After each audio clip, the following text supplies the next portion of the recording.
How's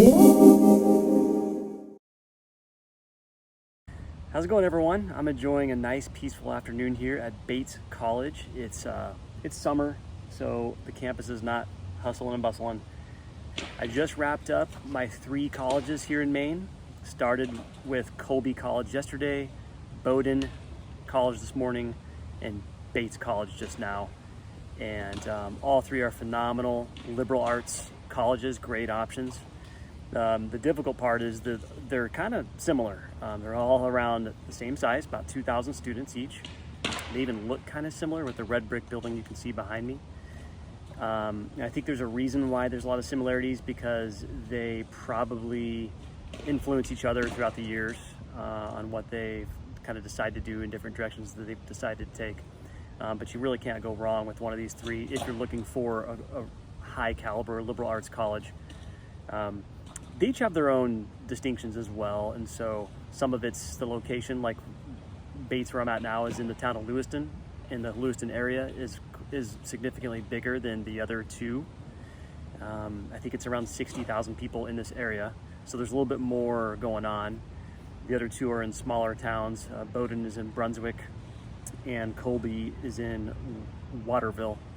One thing that's kind of cool that they all 3 have in common is the focus on outdoor experiences and outdoor trips. I think they're really trying to capitalize on this beautiful state where there's so much you can do outside. And so as a part of their orientation, when you arrive, you're actually going to do a trip of some sort. You can choose what you want to do, but you're going to go on an outdoor themed trip.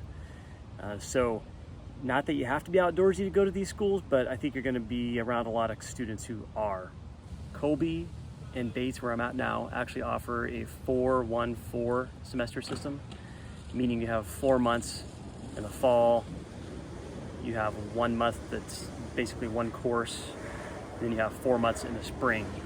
The only difference is Colby College, theirs is January is the J term, so you have 4 months, then you have January where you can take 1 class, and they have a whole bunch of different classes to choose from.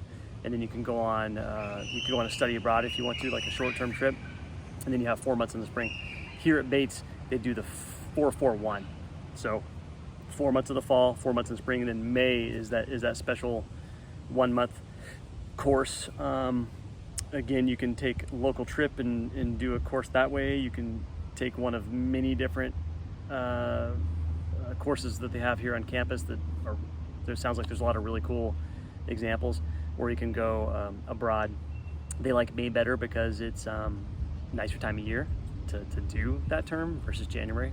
Another thing that makes Bates a little bit unique is that every student who goes here will end up doing a thesis, which takes intensive research and a big paper. So regardless of what you major in, you're going to graduate having done a thesis. So that's a great experience, but that could scare off some students. All 3 of these phenomenal colleges are very selective, so you can't just walk right in. I think they're all under 15, at the most 20% acceptance rate, so you can expect that. They all highlight small class sizes, relationships with your professors who really care, who come alongside you, so that's part of the experience as well, regardless of which of the 3 you go to. And there's some history here. Maine is actually the first state to incorporate the test optional policy, not as a state, but these colleges really kind of influenced that whole trend.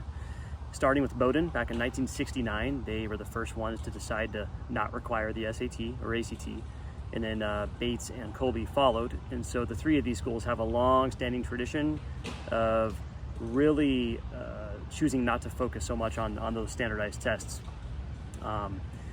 They also have a history of Bates in particular, actually, of being the first school in New England to be co-ed. And so Bates is really proud of their tradition from the start of being accessible and really open and inclusive to people of all kinds of different backgrounds, starting with that very history of being the first co-ed school. So that's something that sets Bates apart.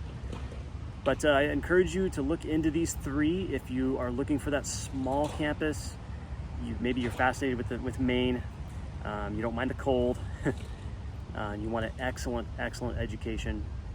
These are all three great options. It's just some of those things that I mentioned can be distinguishing factors, but otherwise you can't really go wrong with any of these choices. So I've enjoyed my time here, and I'm looking forward to Massachusetts, where we're going to spend a lot of time actually, because there's so many schools we're going to be seeing. So stay tuned. So I forgot to mention some really important things. You can read about all three of these schools on my blogs at apexcollegeservices.com/Grand College Tour. So if you want more information, more details, take a look at those. And as always, like, subscribe, tell your friends, family members who could benefit from this about it, and really appreciate you guys. Thank you.